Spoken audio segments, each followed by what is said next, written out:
Después del funeral de mi padre, mi hermano me arrastró del brazo y susurró en mi oído: «Yo sé que fuiste tú quien lo mató, y ahora vas a pagar». Por 5 años viví aprisionada en mi propia casa, pagando por un crimen que nunca cometí, hasta el día en que descubrí la verdad enterrada bajo el piso. Hola mis queridos, hola mis queridas, qué bueno es tenerlos aquí conmigo hoy. No se imaginan la alegría que siento al poder sentarme aquí y contarles una historia más de mi vida.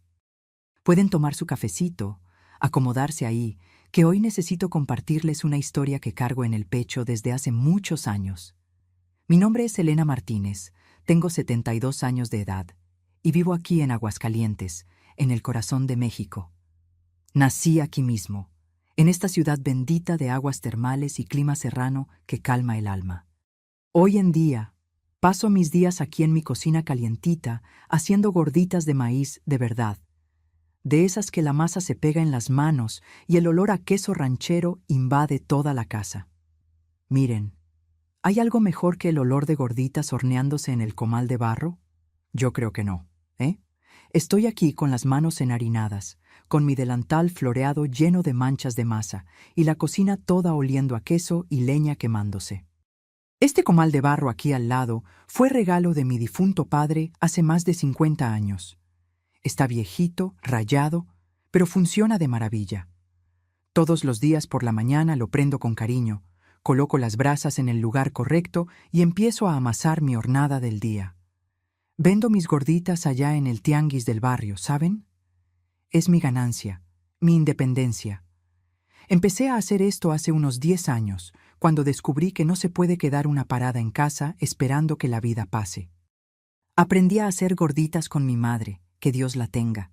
Ella decía que el secreto está en el punto de la masa y en el amor que le ponemos. Elena, decía ella, comida hecha con rencor no sirve, queda pesada en el estómago. Y ella tenía razón, ¿viste? Por eso hago cada gordita con cariño, pensando en las personas que van a comer, en las familias que van a sentarse a la mesa y compartir ese bocado calentito. Ahora, antes de continuar mi historia, quisiera pedirles algo especial a ustedes que me están viendo ahora, sea en el celular, en la computadora, en la televisión. Cuéntenme aquí en los comentarios desde qué rincón de México o de este mundo me están viendo. Y díganme también qué hora es ahí donde están. ¿Me están viendo tempranito con el sol entrando por la ventana? ¿O es por la tarde después del trabajo? ¿O ya es de noche cuando la casa está más tranquila?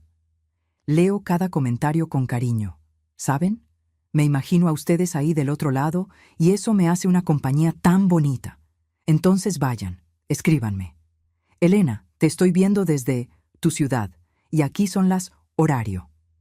Vamos a hacer una cadena de cariño, ¿está bien? Y si les está gustando este momento aquí conmigo, no olviden dejar su like en este video y suscribirse al canal Memorias de las Abuelas, porque todas las semanas vengo aquí a contarles las historias de esta abuela que ya vivió tantas cosas en esta vida. Aprieten la campanita también, mi hijo, para que no se pierdan ningún video nuevo.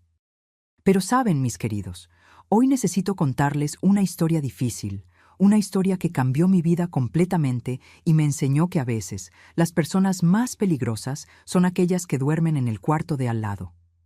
Ya pasé por muchas cosas en esta vida, ya conocía el dolor de cerca, pero nada, nada se compara a lo que viví entre mis 19 y 24 años de edad. Fueron años que me marcaron para siempre, que me quitaron pedazos del alma que nunca recuperé completamente. Hoy, cuando amaso mi masa de gorditas aquí, mirando las montañas de Aguascalientes por la ventana, le agradezco a Dios por haber sobrevivido. Agradezco por estar aquí libre contando mi historia para ustedes. Porque hubo un tiempo, mis queridos, que pensé que nunca más iba a ver la luz del sol con libertad. Entonces, tomen su cafecito, acomódense ahí y vengan conmigo en este viaje. Voy a llevarlos a conocer a la Elena de antes, aquella muchacha de 19 años que tenía el mundo a sus pies hasta el día en que todo se derrumbó. Saben, mis queridos, para entender todo lo que me pasó, necesito volver allá al principio, cuando era solo una niñita de trenzas y rodillas raspadas. Nací en 1953, aquí mismo en Aguascalientes, en una casa grande de portón verde que quedaba cerca del Jardín de San Marcos, cerquita de los baños termales. Mi padre, don Osvaldo Martínez, era un hombre trabajador, dueño de una pequeña fábrica de textiles que empleaba unas 20 personas. No éramos ricos, pero tampoco pasábamos necesidad, gracias a Dios. Mi madre, doña Irene, era una mujer dulce, de esas que se levantaban antes de que saliera el sol para preparar el café con leche y el pan con mantequilla fresca para la familia. Ella tenía una manera muy especial de hacer las cosas. Cuando pasaba por la casa, dejaba un olorcito a lavanda y jabón de coco. Era cocinera de primera. Hacía tamales, buñuelos, ate de guayaba, cajeta, todo con ese amor que solo una madre tiene. Fue de ella que heredé este don de cocinar, estas ganas de alimentar a la gente con cariño. Pero estaba Marcos, mi hermano mayor, 11 años mayor que yo. Cuando nací, en 1953, él ya era un niño de 11 años, casi un muchacho. Nació en 1942, en plena Segunda Guerra Mundial. Y mi mamá siempre decía que él vino diferente, que el parto fue difícil, que lloraba mucho y tenía una mirada extraña desde chiquito. Papá nunca le gustó mucho hablar de eso, pero yo notaba que tenía una preocupación con Marcos que no tenía conmigo. Vivíamos en aquella casa grande, con patio lleno de árboles de guayaba y un huerto de capulines que daba fruta todo el año. Recuerdo el olor de la tierra mojada después de la lluvia, el ruido de los pajaritos en la mañana temprano, el sabor de las guayabas que agarraba directo del árbol y comía ahí mismo con la boca toda dulce. Era una infancia a cielo abierto, ¿saben? De correr descalza en el patio, de hacer muñecas con hojas de maíz, de jugar a la casita debajo del árbol de guayaba grande.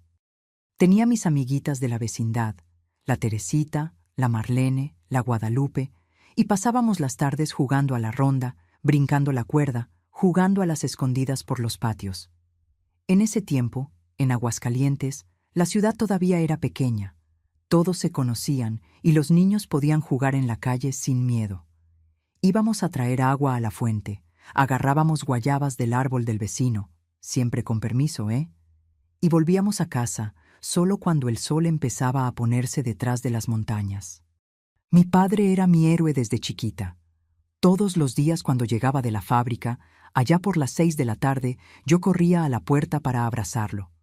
Él me cargaba, aunque ya estuviera grandecita, y decía, «¿Cómo está mi joya rara, mi princesita?» Me llevaba a conocer su fábrica, me mostraba las máquinas de telar, el olor a lana y algodón, el ruido rítmico de los telares. Decía que un día todo aquello sería mío, que yo iba a ser una mujer de negocios fuerte e independiente. Pero con Marcos era diferente. Papá nunca tuvo paciencia con él. Marcos no le gustaba trabajar, no le gustaba estudiar. Cuando yo tenía unos 6 años, él ya era un muchacho de 17 y vivía encerrado en su cuarto, leyendo esas revistas de terror, oyendo radio y fumando a escondidas. Mi mamá siempre lo defendía. «Osvaldo, el muchacho necesita paciencia, es sensible, es diferente». Pero papá contestaba, «Irene, ese muchacho es flojera y envidia en el corazón». Yo era muy chiquita para entender bien esas conversas de los adultos, pero recuerdo sentir miedo de Marcos. Tenía una manera de mirarme que me daba escalofríos. Cuando papá y mamá salían y él se quedaba cuidándome, me seguía por los cuartos de la casa, siempre con esa sonrisita torcida. Una vez, debía tener unos 8 años, estaba jugando con muñecas en el patio y él se acercó y me dijo, «Aprovecha mientras papá está vivo, Elena. Cuando se muera, vas a ver cómo van a cambiar las cosas aquí». No entendí nada, pero aquello quedó grabado en mi memoria como una profecía sombría. Papá notaba esas cosas. Siempre me decía, «Elena, mi hija, no te quedes sola con tu hermano. Cuando tu mamá y yo no estemos en casa, te vas a casa de doña Aparecida, nuestra vecina». Y yo obedecía, porque confiaba ciegamente en mi padre. Él era mi protección, mi escudo contra todo lo que pudiera hacerme daño. La rutina de la casa era simple y bonita. Despertábamos temprano con el canto del gallo del vecino. Mamá preparaba el café, yo ayudaba a poner la mesa y tomábamos café todos juntos, menos Marcos, que dormía hasta tarde. Después iba a la escuela primaria Francisco I. Madero, que quedaba a unas 5 cuadras de casa. Iba caminando con mi mochila de piel y mi uniforme azul marino con blusa blanca. Me encantaba estudiar, sacaba buenas notas y papá se sentía orgulloso. Las tardes de sábado, papá me llevaba a tomar nieve en el centro de la ciudad, en la nevería que quedaba en la Plaza de la Patria. Era nuestro momento especial, solo yo y él. Me contaba historias de su juventud, de cómo construyó la fábrica de la nada, de cómo conoció a mi mamá en un baile de carnaval en 1940. Esos momentos eran mágicos, ¿saben? Me sentía la niña más amada del mundo, pero en las sombras, Marcos crecía cada vez más amargado. Tenía celos, unos celos enfermizos del amor que papá tenía por mí. Escuchaba discusiones de noche cuando pensaban que yo estaba dormida. Marcos pidiendo dinero, papá negando, mamá llorando, tratando de hacer las paces entre los dos. «Necesitas trabajar, Marcos, ya tienes 22 años», gritaba papá. Y Marcos respondía con descaro. «Tú solo te preocupas por Elena. Para mí, nunca tuviste nada». Esas peleas fueron haciéndose más frecuentes conforme fui creciendo. Cuando tenía 12 años, en 1965, las cosas estaban especialmente tensas en casa. Marcos, ya con 23 años, seguía sin trabajar, viviendo de favor en casa de los padres, viviendo del sudor de mi padre. Y lo peor, empecé a notar miradas de él que me dejaban profundamente incómoda. Miradas que una niña no debería recibir de un hermano adulto. Fue en esa época, a mis 12 años, que papá empezó a alertarme de forma más seria. «Elena, pon atención en lo que te voy a decir», habló un día con una gravedad que nunca había visto. «Tu hermano no es una buena persona, tiene el corazón malo, lleno de envidia y maldad. Mientras yo esté vivo, tú estás protegida. Pero prométeme que siempre vas a estar alerta, siempre vas a desconfiar de él. ¿Prometes?». Prometí, sin entender bien la dimensión de ese pedido. Y así fui creciendo, una niña feliz, bajo la protección de un padre amoroso, pero con una sombra amenazadora siempre rondando las esquinas de la casa. Aquella sombra tenía nombre: Marcos. Y solo estaba esperando el momento correcto para tragarse toda la luz de mi vida. Los años fueron pasando y me transformé de niña en señorita. De mis 13 a mis 17 años, entre 1966 y 1970, viví lo que yo llamaba los años dorados. Seguí estudiando con dedicación, siempre trayendo buenas notas a casa y llenando a mi padre de orgullo. Hice la secundaria y después la preparatoria en el Colegio Guadalupe Victoria, aquí mismo en Aguascalientes. Era una de las mejores alumnas del grupo. Soñaba con hacer la universidad. Cosa rara para una muchacha en esa época, ¿eh? Papá me incentivaba. «Elena, vas a ser la primera mujer de la familia en tener título universitario», decía con esa sonrisa orgullosa que yo tanto amaba. Me llevaba a la fábrica todos los sábados por la mañana para que aprendiera sobre los negocios. Me enseñaba a calcular costos, revisar inventario, hablar con los empleados.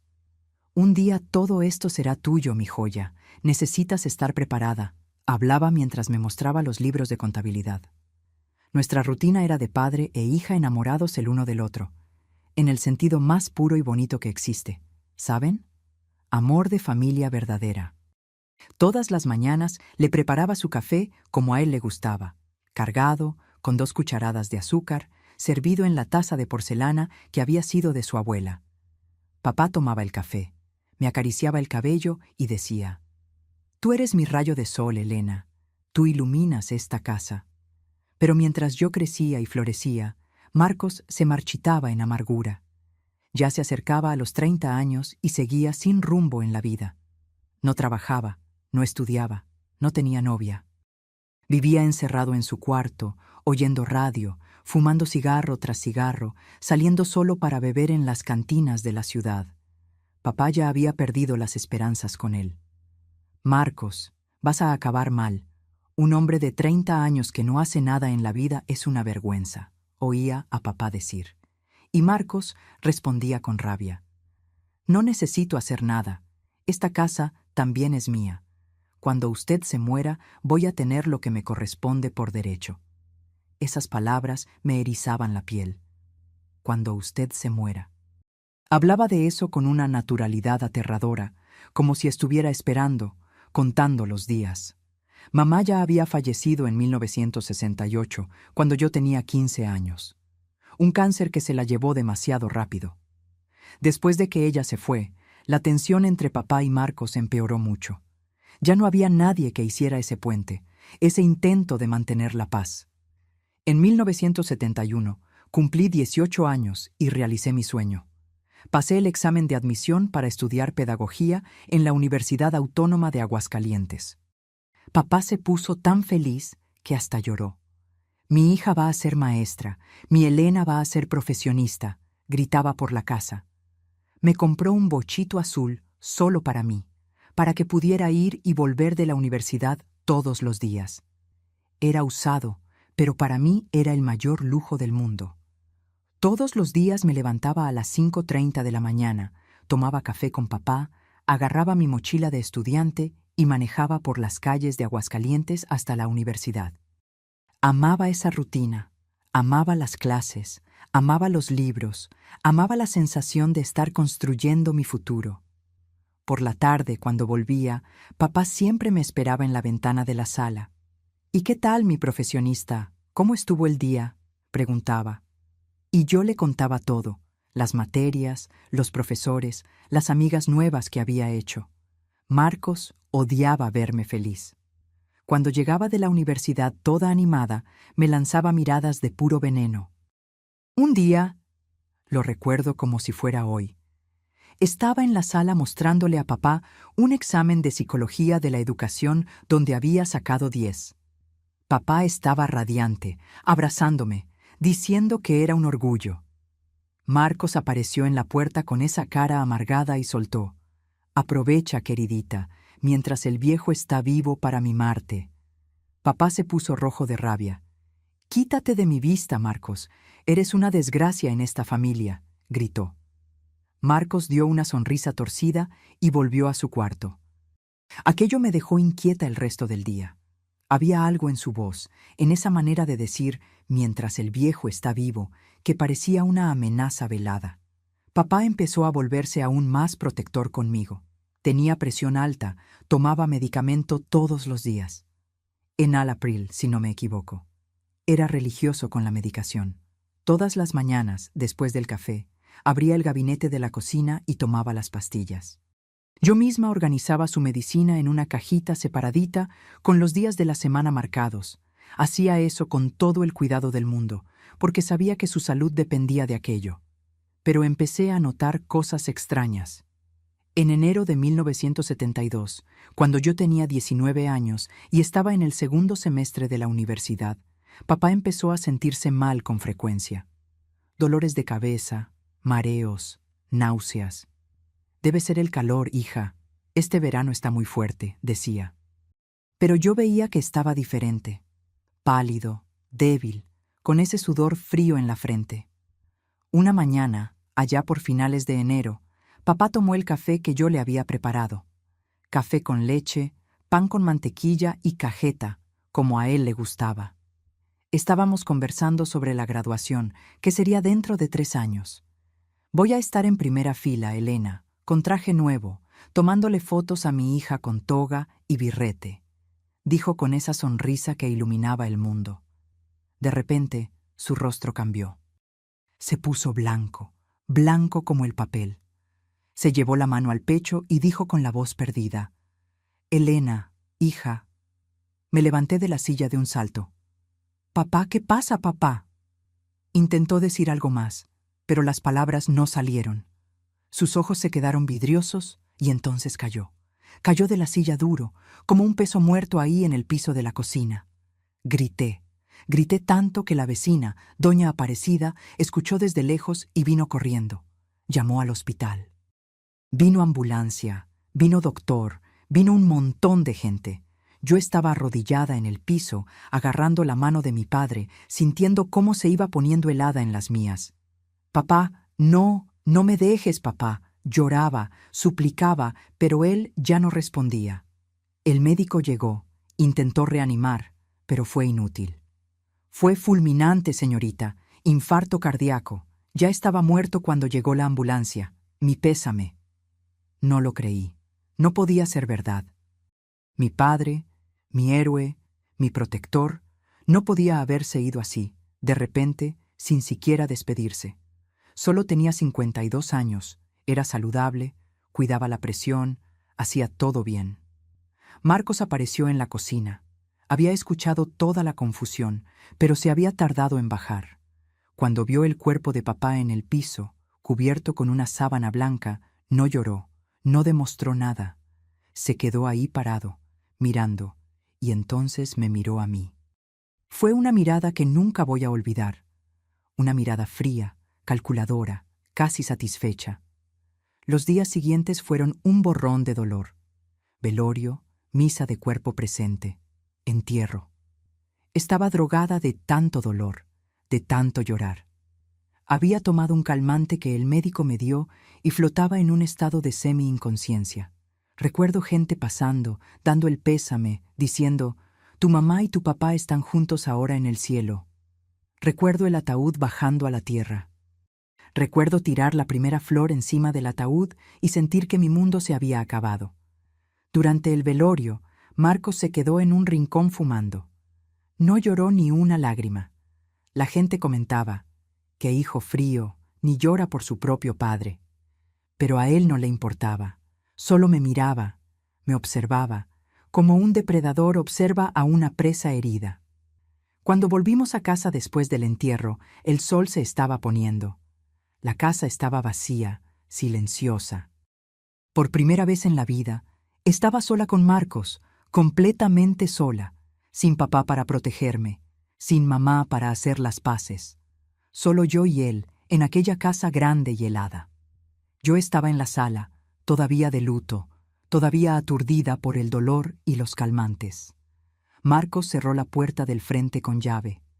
Escuché el ruido de la cerradura y sentí un escalofrío recorrer mi columna. Lo miré. Él me miró y entonces sonrió. Aquella sonrisa era la cosa más aterradora que había visto en mi vida. Una sonrisa que no tenía nada de alegría. Una sonrisa de alguien que acababa de ganar un juego. Caminó despacio hacia mí. Cada paso suyo resonaba en el silencio de la casa. Y cuando llegó cerca, agarró mi brazo, apretó fuerte. Fue la primera vez en mi vida que alguien me lastimó físicamente a propósito. «Ahora somos solo tú y yo, Elena», dijo con esa voz baja y amenazadora. «Y las cosas van a ser muy diferentes de ahora en adelante». Lo miré sin entender. Mi brazo dolía donde él había apretado. «Marcos, suéltame. Me estás lastimando», dije, intentando alejarme, pero apretó más fuerte. «Me vas a escuchar, Elena, me vas a escuchar y me vas a obedecer», habló, empujándome al sofá. Caí sentada, todavía aturdida por los calmantes y por el dolor de la pérdida de mi padre. Fue entonces que metió la mano en el bolsillo del pantalón y sacó un frasquito de medicina, un frasco de pastillas que parecía igual a las que papá tomaba. Tiró el frasco en mi regazo. «¿Sabes qué es esto, queridita?», preguntó con ese tono de burla que me daba náuseas. Agarré el frasco con las manos temblorosas, leí la etiqueta. Era enalapril, la medicina de papá, pero el frasco estaba por la mitad. «Yo no entiendo», dije confundida. Marcos se agachó, quedó con el rostro muy cerca del mío y dijo despacio, dejando que cada palabra penetrara como un cuchillo: «Estas pastillas no son medicina para la presión, Elena. Son pastillas de harina, harina de trigo, nada más. Y tienen tus huellas digitales por todo el frasco». Mi corazón se detuvo. «¿Qué?», él sonrió.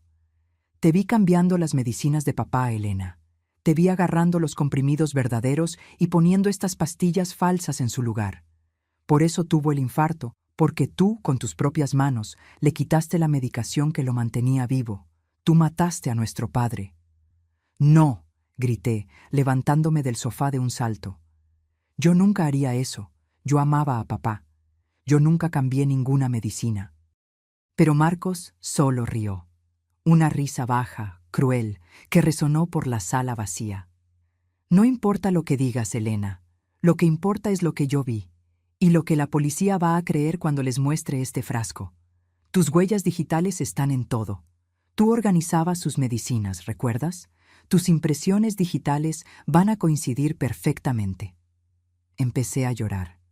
Llorar de desesperación, de miedo, de confusión. Pero yo no hice nada. Marcos, tú sabes que yo no hice nada.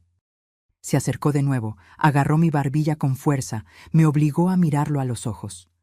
Yo sé que tú no lo hiciste, porque fui yo quien cambió las medicinas, idiota. Pero nadie nunca va a saber eso.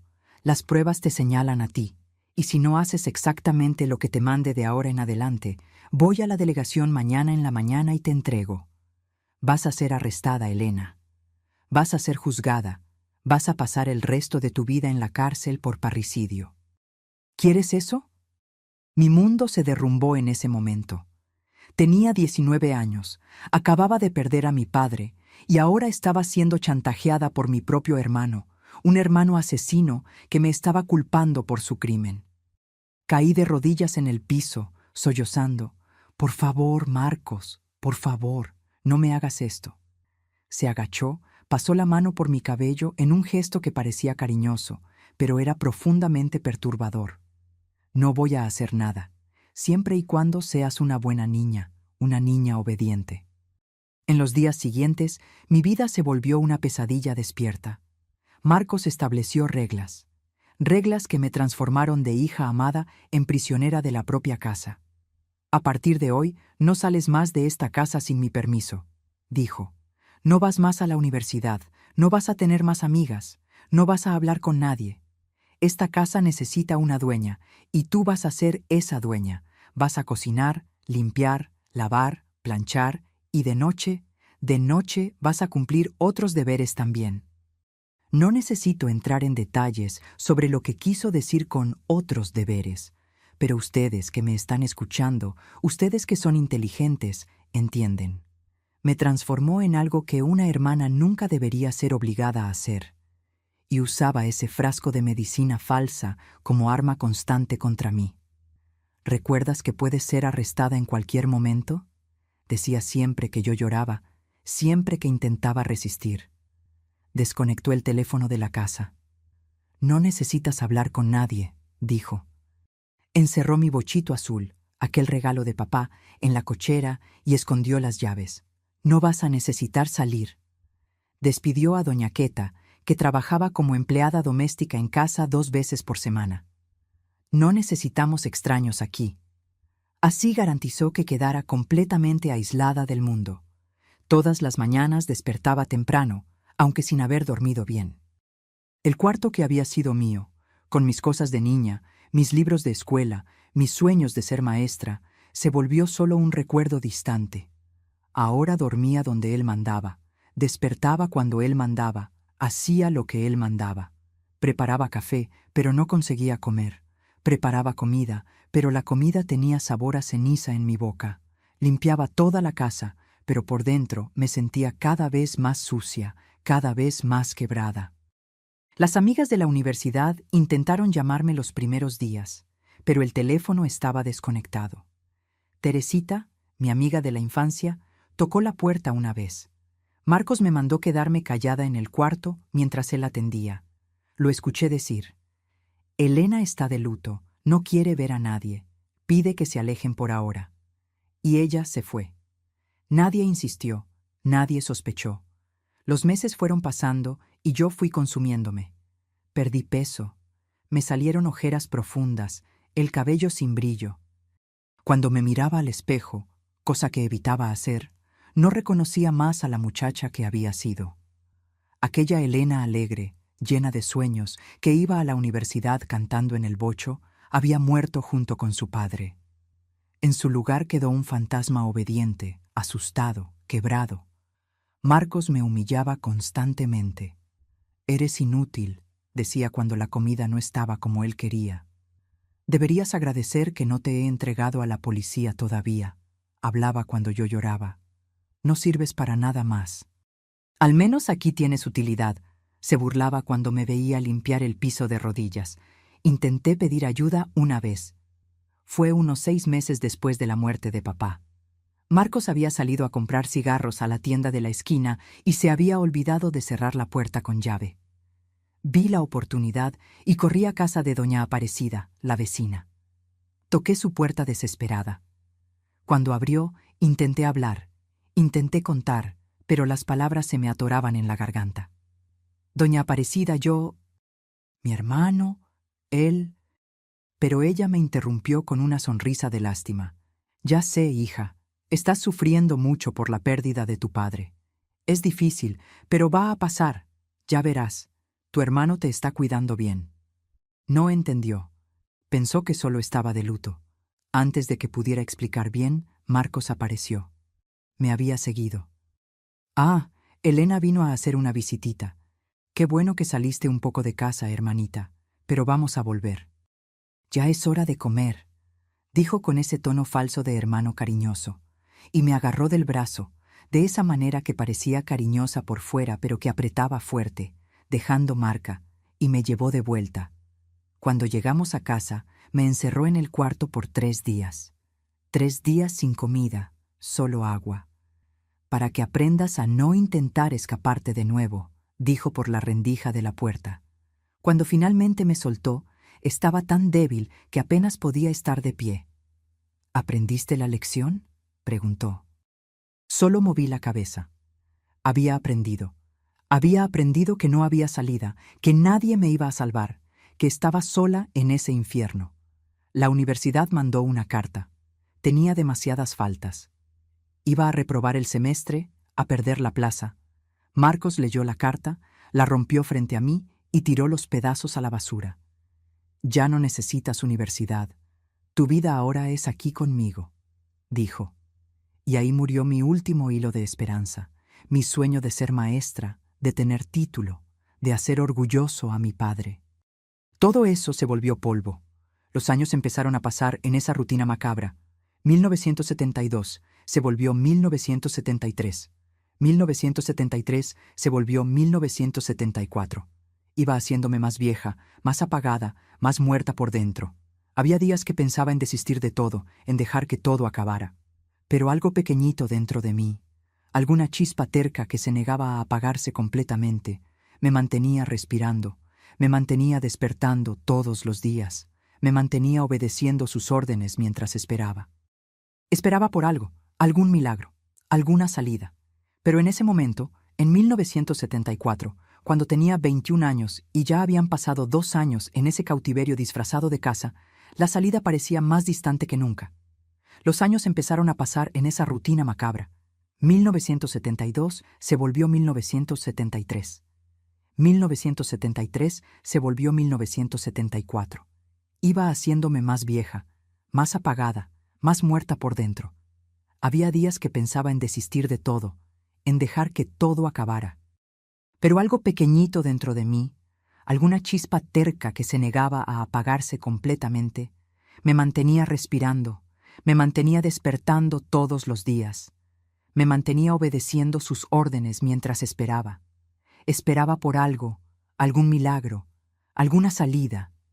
Pero en ese momento, en 1974, cuando tenía 21 años y ya habían pasado 2 años en ese cautiverio disfrazado de casa, la salida parecía más distante que nunca. Fue en 1975, en el mes de agosto, que llegué a mi límite. Tenía 22 años y ya hacía 3 años que vivía en ese infierno.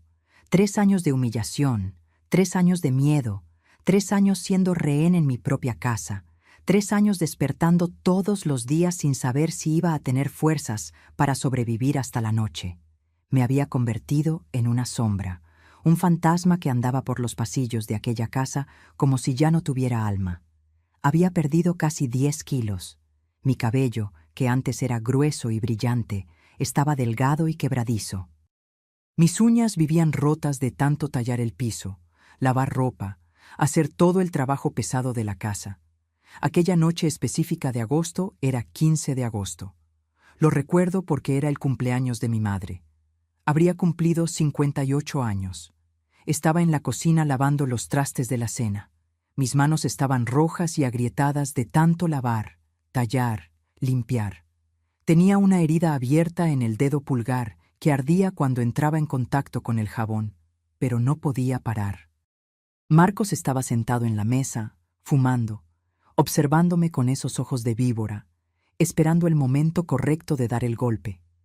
Siempre me observaba, siempre. Era como si se alimentara de mi sufrimiento, como si mi dolor fuera diversión para él. «Elena», dijo con esa voz que me erizaba la piel, «ven acá». Me sequé las manos en el trapo temblando. Mis piernas estaban flojas. Mi corazón latía tan fuerte que pensaba que él lo iba a escuchar. «Todavía no termino los trastes», dije bajito, casi sin voz, esperando que se olvidara del asunto. «Te dije que vengas aquí», gritó, golpeando la mano en la mesa con tanta fuerza que la taza de café saltó, derramando el líquido oscuro en el mantel que yo había planchado en la mañana. Fui. Siempre iba porque tenía miedo. Miedo de que cumpliera la amenaza. Miedo de ser acusada de matar a mi propio padre. Miedo de ir a la cárcel, de ser juzgada, de pasar el resto de mi vida encerrada en una celda fría. Cuando llegué cerca de él, sintiendo el olor fuerte de cigarro y tequila que siempre lo acompañaba, me jaló con fuerza de la muñeca. Sentí mis huesos tronarse. «Te estás volviendo floja, Elena. La casa está sucia. Hay polvo encima del librero de la sala. La comida de la cena estaba sin sal. No sirves ni para ser empleada. Eres una inútil, siempre lo fuiste». Cada palabra era una puñalada. Bajé la cabeza. Ya no tenía fuerza ni para defenderme. Las lágrimas quemaban en mis ojos, pero no las dejaba caer. A él le gustaba cuando yo lloraba. Decía que me veía más bonita llorando. «Perdón», fue todo lo que pude decir. Mi voz salió tan baja, tan quebrada, que yo misma casi no me reconocí. ¿Dónde estaba la Elena que cantaba en el coche camino a la universidad? ¿Dónde estaba la niña que reía fuerte, que soñaba con ser maestra, que creía en un futuro brillante? Me empujó con fuerza. Golpeé con la espalda en la esquina de la mesa y sentí un dolor agudo, punzante, que subió por mi columna. Mi visión se oscureció por un segundo. «Vete a tu cuarto y quédate ahí pensando en cómo puedes ser más útil mañana. Y no quiero escuchar ni un pío», dijo ya encendiendo otro cigarro. Subí las escaleras cojeando, agarrando la espalda con una mano y el barandal con la otra. Cada escalón era un esfuerzo inmenso, con dolor, con vergüenza, con el corazón roto en 1000 pedazos. Entré al que había sido el cuarto de mis padres, porque Marcos se había adueñado del mío, diciendo que su cuarto de soltero era muy pequeño, y me tiré en la cama. El colchón todavía tenía el olor tenue del perfume de mi madre. A veces enterraba la cara en la almohada e intentaba sentir ese olor. Intentaba recordar cuando ella estaba viva, cuando la casa todavía tenía amor. Y ahí, sola en la oscuridad, con la espalda doliendo y el corazón sangrando, me derrumbé completamente. Lloré. Lloré como nunca había llorado antes. No era llanto de tristeza, era llanto de desesperación total, absoluta. Era llanto de quien llegó al fondo del pozo y no ve más salida, no ve más luz, no ve más motivo para continuar. Todo mi cuerpo temblaba. Abracé la almohada y grité en ella, ahogando el sonido para que Marcos no escuchara. Grité toda la rabia, todo el dolor, todo el odio que sentía. Grité hasta que me dolió la garganta, hasta no tener más voz. Miré al techo de aquel cuarto, a la lámpara antigua que se balanceaba levemente con el viento que entraba por la rendija de la ventana, y pensé, ya no aguanto más, ya no quiero vivir así. Esto no es vida, esto no es vida. Por primera vez en 3 años, pensamientos muy oscuros empezaron a entrar en mi cabeza de verdad. Pensamientos de acabar con todo, de saltar de la ventana de aquel segundo piso y terminar con todo ese dolor de una vez, de tomar todas las medicinas del gabinete del baño, de agarrar el cuchillo de la cocina y... No, no lo voy ni a decir, pero ustedes entienden. Eran pensamientos de quien ya no aguanta ni respirar. Papá, susurré en la oscuridad con la voz ronca de tanto llorar. Papá, ¿por qué me dejaste aquí? ¿Por qué me abandonaste con este monstruo? ¿Por qué no me llevaste contigo?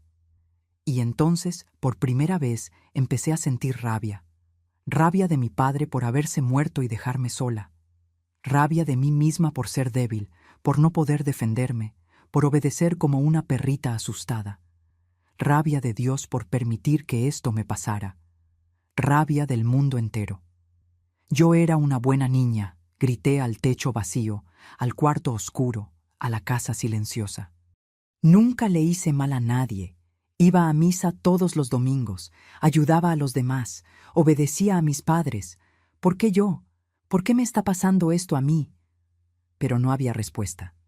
Solo el silencio helado y cruel de aquella casa que se había vuelto mi prisión. Fue en ese momento de desesperación total, cuando estaba en mi punto más bajo, que escuché la voz de mi padre en mi cabeza. No era una voz de verdad, lo sé. Era un recuerdo vívido de algo que me había dicho una vez cuando era niña. Debía tener unos 6 o 7 años y me había caído de la bicicleta en el patio y me había raspado toda la rodilla. Estaba llorando, diciendo que no iba a poder andar en bicicleta nunca, que era muy débil, que tenía miedo de caerme otra vez. Y él me había cargado, limpiado la rodilla con cuidado y dicho con esa voz firme pero cariñosa: Elena, mi joya rara, eres más fuerte de lo que imaginas. Solo descubrimos la fuerza que tenemos cuando no nos queda otra opción más que ser fuertes. La vida te va a tirar muchas veces, hija, pero tú siempre te levantas. Siempre. ¿Me lo prometes? Levántate, hija. Siempre levántate. Aquel recuerdo me pegó de lleno, como una bofetada, como un balde de agua fría que me despertó de aquella pesadilla mental. Y algo dentro de mí, alguna chispita pequeñita, terca, que se negaba a morir completamente, empezó a brillar de nuevo. Levántate, me dije a mí misma en voz alta. Levántate, Elena. Tu padre no te crió para ser cobarde. Él no murió para que te rindieras. Te crió para ser fuerte, para luchar. Me senté en la cama, me sequé las lágrimas con el dorso de la mano y por primera vez en 3 largos años sentí una cosa que había olvidado que existía. Rabia. Pero no rabia de mí misma, rabia de Marcos. Rabia real, poderosa, que quemaba en el pecho como brasa. Él no va a ganar, dije en voz baja pero firme. No voy a dejar que él gane. Empecé a pensar con claridad por primera vez en mucho tiempo. Mi cerebro, que estaba nublado por la tristeza y el miedo, empezó a funcionar de nuevo. Él me mantiene aquí por miedo, usa el miedo como arma, como cadena. Pero ¿y si consigo pruebas de que fue él quien mató a papá? ¿Y si existe algo, una carta, un documento, algo que pruebe mi inocencia? Mi corazón empezó a latir más rápido, pero esta vez no era de miedo, era de esperanza, de expectativa. Papá era un hombre cuidadoso, un hombre organizado, metódico. Guardaba todo, recibos, facturas, cartas antiguas. ¿Será que había dejado alguna pista, algo escrito antes de morir? ¿Algún documento que pudiera salvarme? Me levanté de la cama, ignorando el dolor en la espalda. Fui hasta la ventana y miré a la calle oscura y silenciosa de Aguascalientes. Las montañas a lo lejos eran sombras contra el cielo estrellado. Si existe algo, papá, lo voy a encontrar, susurré. Aquella noche, cuando Marcos se durmió, dormía pesado y roncaba fuerte después de beberse media botella de tequila, salí del cuarto en silencio absoluto. Mis pies descalzos no hacían ruido en el piso frío de madera. Bajé las escaleras como un fantasma, evitando los escalones que rechinaban. El tercero y el séptimo me los sabía de memoria. Fui hasta el estudio de papá, aquel lugar sagrado que Marcos raramente entraba porque le daba flojera andar en papeleos y documentos. El estudio estaba exactamente como papá lo había dejado. Olía a cigarro de hoja, a papel viejo, a colonia Old Spice que él se ponía todos los días. Olía a él. Por un momento, aquel olor me paralizó. Era como si él estuviera ahí sentado en la silla de piel, sonriéndome. Tragué el nudo en la garganta y prendí la lamparita pequeña del escritorio, cuidando de no hacer ruido. Empecé a buscar. Busqué en los cajones del escritorio, papeles de trabajo, cuentas antiguas, fotos amarillentas. Busqué en los armarios de archivo, carpetas con documentos de la fábrica, contratos, nóminas. Busqué detrás de los libros en los estantes, libros de contabilidad, novelas que a él le gustaba leer, hasta una Biblia vieja, pero no encontré nada, nada que pudiera ayudarme a probar mi inocencia, nada que revelara la verdad sobre su muerte. Frustrada, me senté en su silla, en aquella silla de piel que rechinaba levemente, y puse la cara en las manos. Toqué el escritorio, sus objetos, el cenicero de vidrio, el portalápices de madera, la foto enmarcada de mí el día de la graduación de la preparatoria. Papá, ¿dónde dejarías algo importante? ¿Dónde esconderías un secreto? Si sabías que Marcos era peligroso, debiste haberte protegido de alguna forma. ¿Dónde, papá? ¿Dónde? Susurré desesperada. De repente, escuché un ruido. Pasos en el piso de arriba. Marcos se había despertado. Mi corazón se disparó violentamente en el pecho. La sangre se me heló en las venas. Apagué la luz de la lamparita en un movimiento rápido y me escondí debajo del escritorio, encogida, abrazando mis rodillas, aguantando la respiración. Escuché los pasos bajando las escaleras. Cada paso parecía una eternidad. Pasó por el pasillo, muy cerca de la puerta del estudio. Se detuvo. Dios mío, se detuvo. Cerré los ojos con fuerza, rezando para que no entrara. Después de segundos que parecieron horas, siguió. Fue al baño, escuché la descarga, lo escuché volver, subiendo las escaleras de nuevo. Me quedé ahí debajo de esa mesa, temblando tanto que me castañaban los dientes, por más de una hora. No me moví ni un centímetro. Solo cuando tuve la certeza absoluta de que había vuelto a dormirse, cuando escuché sus ronquidos de nuevo, salí de mi escondite. Mis piernas estaban dormidas. Subí despacio al cuarto y me acosté, el corazón todavía disparado. Pero algo fundamental había cambiado aquella noche. Había descubierto que todavía tenía coraje. Coraje de bajar en la oscuridad. Coraje de buscar. Coraje de arriesgarme a que me descubriera. Coraje de desafiar, aunque fuera en secreto, la prisión que él había construido a mi alrededor. Y había descubierto algo importante. El estudio de papá era un territorio que Marcos evitaba. Si existía algo que pudiera salvarme, estaría ahí. Tenía que estar. En los meses siguientes, entre finales de 1975 y todo el año de 1976, continué mi vida de esclava durante el día. Pero de noche, cuando podía, cuando tenía la certeza de que él estaba profundamente dormido, volvía al estudio, buscando, siempre buscando. Busqué en cada cajón, en cada carpeta, en cada libro, en cada rincón. Había noches que no encontraba nada y volvía al cuarto derrotada, con ganas de rendirme. Había noches que encontraba una foto antigua, una carta de mi mamá para mi papá, algún recuerdo que me hacía llorar de nostalgia, pero que no me ayudaba en nada. Pero no me rendí.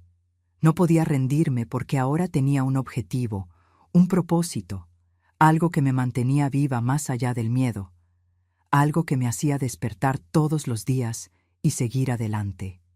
Iba a encontrar la verdad. Iba a encontrar la prueba de mi inocencia. Iba a liberarme de ese monstruo. No sabía cuándo, no sabía exactamente cómo, pero sabía, en el fondo del corazón, con una certeza que no podía explicar, que aquel estudio guardaba un secreto que mi padre había dejado para mí, una llave para mi libertación, y lo iba a encontrar, aunque me llevara años. «Espérame, papá», susurré una noche, sentada en el piso frío del estudio, con una pila de documentos viejos a mi lado, la lamparita tenue iluminando mi rostro cansado. Yo sé que dejaste algo para ayudarme. Lo siento. Lo voy a encontrar. Prometo por todo lo sagrado que lo voy a encontrar. Y fue esa promesa hecha en la oscuridad, en el silencio, en la soledad, la que me mantuvo viva, la que me mantuvo luchando por los próximos meses, hasta aquel día de marzo de 1977, cuando todo finalmente cambió. Marzo de 1977. Acababa de cumplir 24 años. Había vivido 5 años en ese infierno. 5 años enteros de mi juventud robados por ese hombre. Pero en ese mes de marzo, la suerte finalmente me sonrió. O mejor dicho, mi padre finalmente logró alcanzarme desde el más allá. Marcos anunció un jueves que iba a viajar. Voy a la Ciudad de México a visitar unos amigos. Vuelvo el domingo en la noche, dijo con ese modo arrogante. Iba a casinos clandestinos. Yo lo sabía. Gastaba el dinero de la fábrica de papá en juego y bebida. La casa queda cerrada con llave. No sales ni pienses en intentar nada. Si no, cuando vuelva vas a ver, amenazó antes de partir. Cuando escuché el ruido de su coche alejándose por la calle, sentí una ola de alivio tan grande que mis piernas flaquearon. 3 días. Tenía 3 días sola. 3 días sin escuchar su voz, sin sentir su mirada, sin tener miedo. Era como si pudiera finalmente respirar después de estar debajo del agua por mucho tiempo. El viernes por la mañana decidí limpiar el estudio de papá. Hacía tiempo que no conseguía hacer una limpieza más profunda ahí. Siempre tenía miedo de que Marcos entrara y me descubriera tocando las cosas. Pero ahora estaba sola. Podía limpiar con calma. Podía quedarme ahí sintiendo el olor de papá. Podía hasta llorar si quería, sin nadie que me juzgara o humillara. Entré al estudio con cubeta, trapo y escoba. Abrí las ventanas para dejar entrar el aire fresco. La luz de la mañana iluminó todo el cuarto, mostrando el polvo acumulado. Empecé a sacar los libros de los estantes para limpiar. Pasé el trapo en el escritorio con cariño, como si estuviera acariciando la memoria de mi padre. Encima de un mueble alto, cerca de la ventana, había un florero de cerámica azul que mi mamá adoraba. Era un florero grande, pesado, que ella había recibido de regalo de bodas. Quise bajarlo de ahí para limpiar debajo. Me subí a una silla, estiré el brazo, agarré el florero, pero estaba más pesado de lo que imaginaba, y mis manos, cansadas de tanto trabajo, resbalaron. El florero cayó. Cayó con un ruido ensordecedor en el piso de madera del estudio. Se rompió en 1000 pedazos. Di un grito de susto y bajé de la silla corriendo. ¡Ay, Dios mío, el florero de mamá!, dije, arrodillándome para juntar los pedazos. Pero cuando miré al piso, vi que no solo se había roto el florero. Una de las duelas de madera del piso se había rajado con el impacto, y por debajo de la madera rajada vi un brillo, algo metálico reflejando la luz del sol.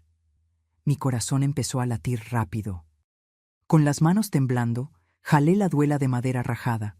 Salió fácil, estaba suelta a propósito. Y ahí, en una cavidad hecha bajo el piso, había una caja. Una caja de metal oxidada, del tamaño de una caja de zapatos, cerrada con un candado pequeño. Agarré la caja con las 2 manos. Estaba pesada. Había algo adentro. Mi corazón latía tan fuerte que escuchaba el ruido en mis oídos. «Papá», susurré. «¿Esto es tuyo? ¿Escondiste esto aquí?» Intenté abrir el candado, pero estaba cerrado. Necesitaba llave. Miré alrededor, buscando. Abrí los cajones del escritorio. Nada. Entonces recordé. Papá guardaba herramientas en un gabinete del sótano. Bajé corriendo las escaleras. Fui al sótano húmedo y oscuro que yo detestaba. Busqué hasta encontrar un desarmador y un martillo. Volví al estudio, puse la caja encima de la mesa y con el desarmador forcé el candado hasta que se dio y se abrió con un chasquido. Abrí la tapa de la caja con las manos temblando tanto que casi la dejo caer. Adentro había cintas de casete, esas cintas de video antiguas, y un cuaderno, un diario de piel café viejo con las páginas amarillentas. Agarré el diario primero. La caligrafía era de mi padre. Reconocí inmediatamente esa letra firme e inclinada. Abrí en la última página. Estaba fechada el 28 de enero de 1972, un día antes de su muerte. Mis manos temblaban tanto que apenas podía sostener el cuaderno.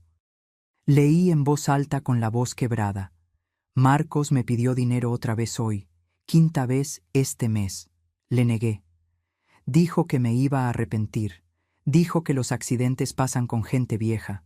Eso me asustó.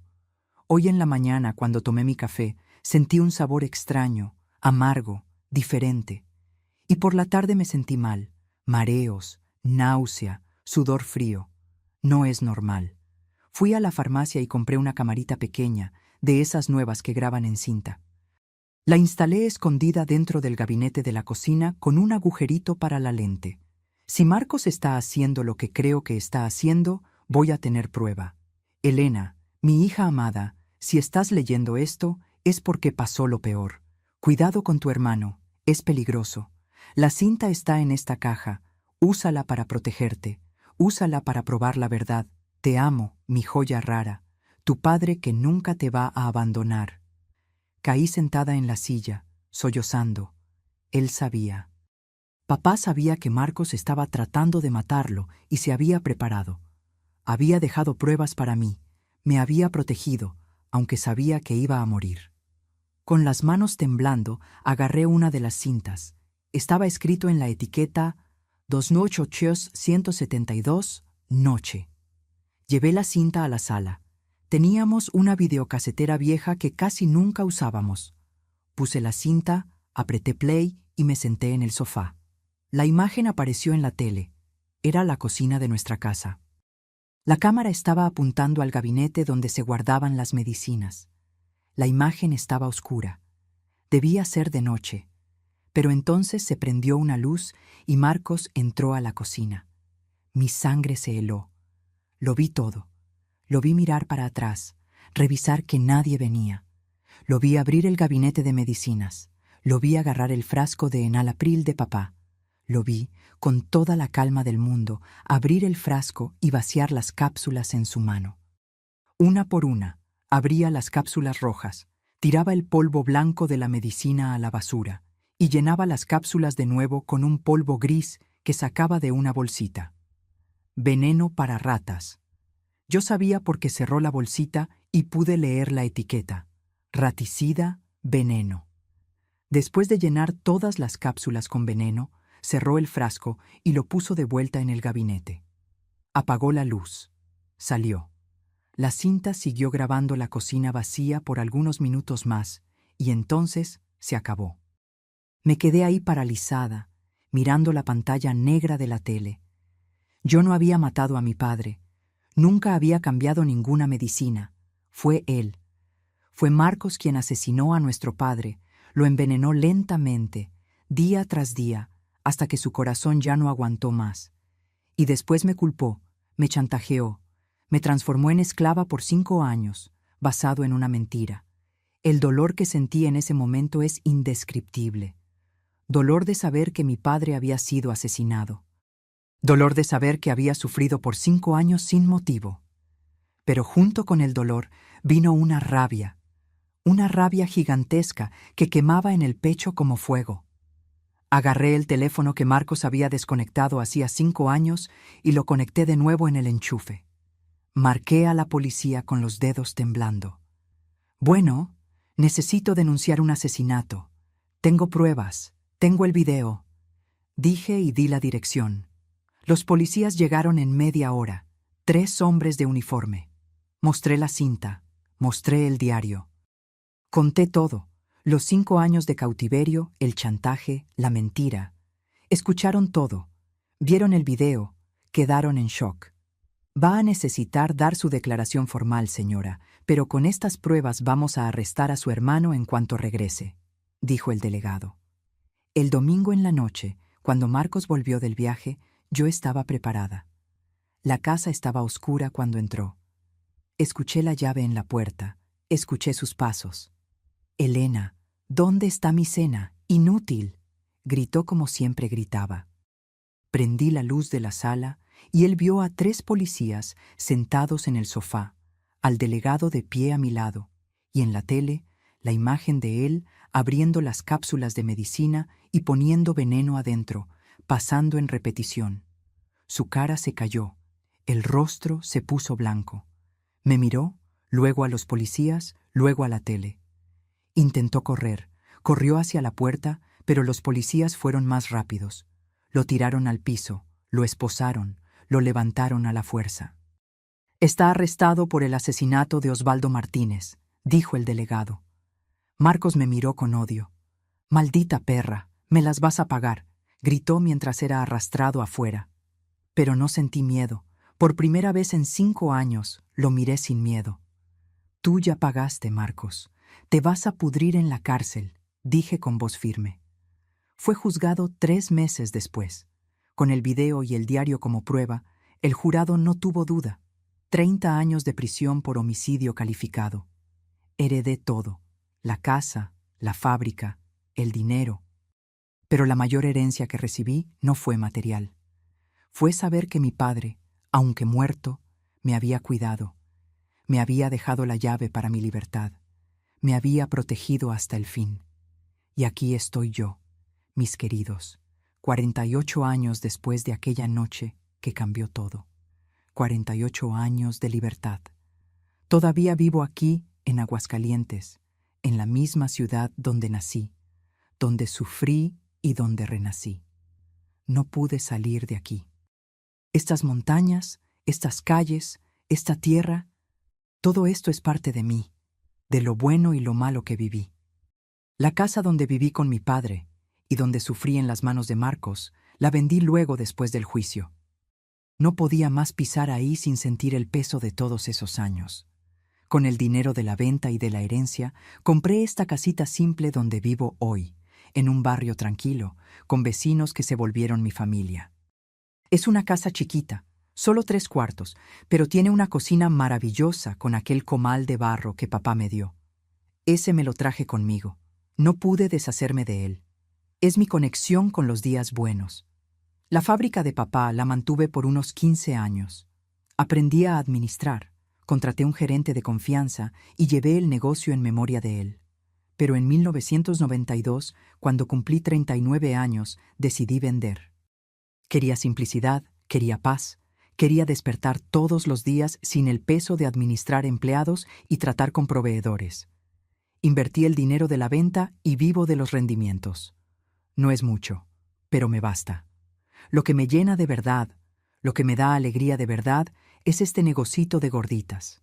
Despierto todos los días a las 5 de la mañana, costumbre antigua que nunca perdí, y empiezo a amasar mi hornada.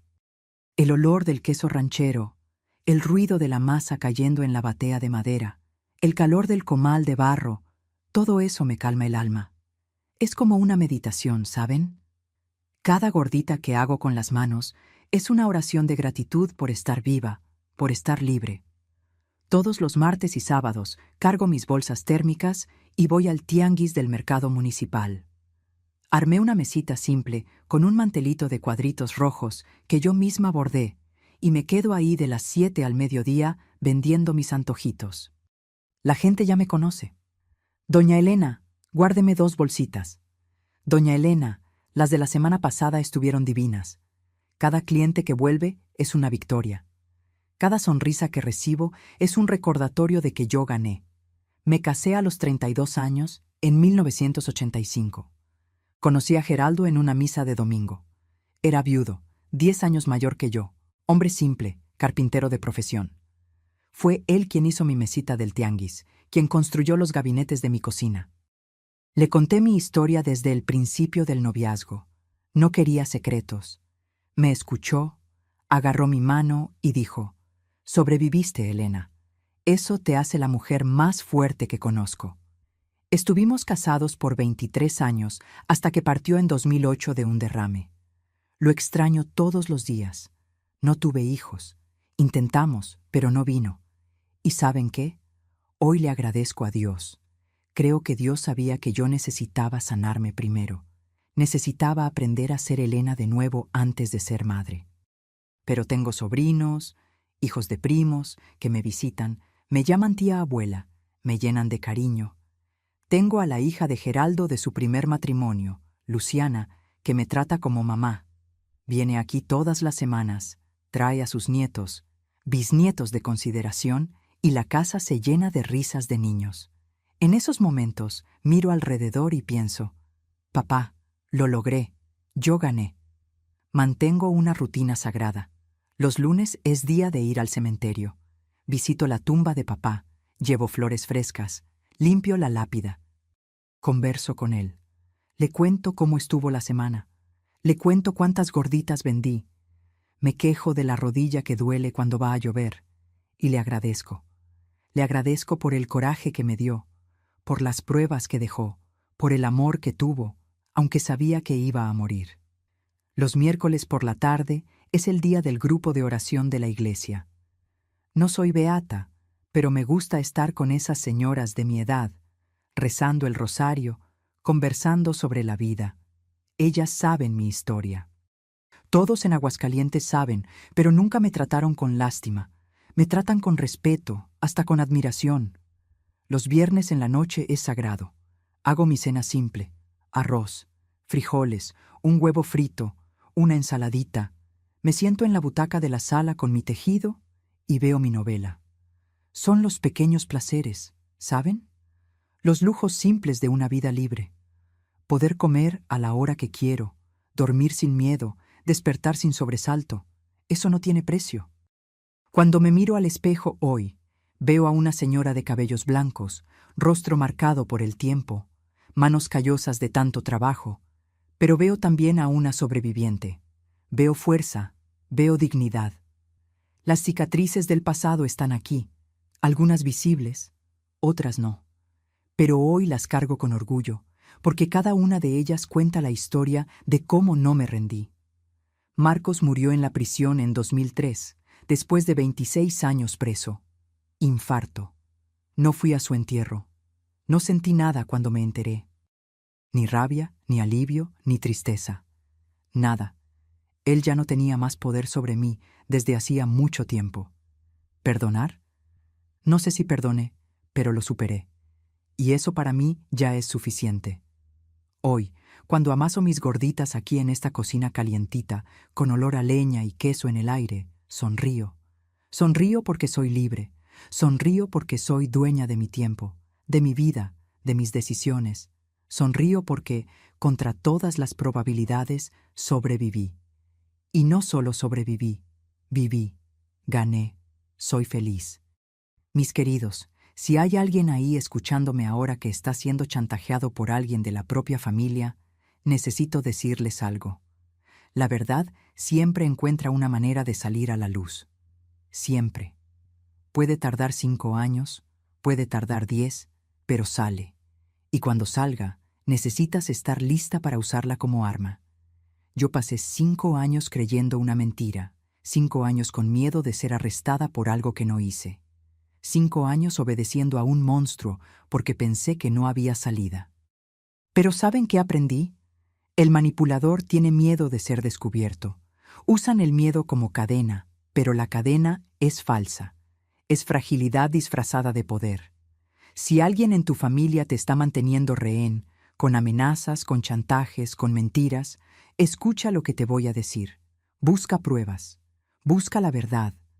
Está en algún lugar, en un documento, en un testigo, en una grabación, en algún lugar que el manipulador no imagina que vas a mirar. Mi padre me dejó la llave de mi libertad debajo de un piso. La tuya puede estar en un celular viejo, en una carta guardada, en un vecino que vio algo. Busca. Y otra cosa importante, no tengas vergüenza de denunciar. Sé que es difícil cuando es alguien de sangre, alguien de la familia. Nos criaron para proteger a la familia, para guardar secretos, para no lavar los trapos sucios en público. Pero ¿saben qué digo yo? Cuando la ropa está sucia de sangre, cuando la ropa está sucia de crimen, necesita ser lavada así y frente a todo el mundo. No protejas a quien te lastima solo porque tiene el mismo apellido que tú.